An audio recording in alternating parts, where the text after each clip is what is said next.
ఎక్కడ చెడిందంటారు? అంటే జగన్ గారికి ఆస్తులు అంటారు, ఆస్తులు అంటారు. అమ్మాయి పదవి ఇవ్వలేదని. ఏం పదవి ఇస్తే ఎలా ఇస్తారు పదవి?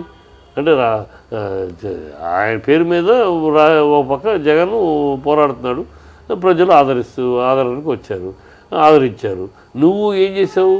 అన్నయ్య కోసం ఆయన జైల్లో ఉంటే ఆయనకి వెళ్ళావు ఉడతా భక్తిగా. నీలాగా కొన్ని వందల మంది నాయకులు చేశారు వాళ్ళ కుటుంబాలు వదులుకుని రాజశేఖర రెడ్డి గారి కోసం అని. అందుకని వాళ్ళందరికీ పదవులు ఇస్తారా?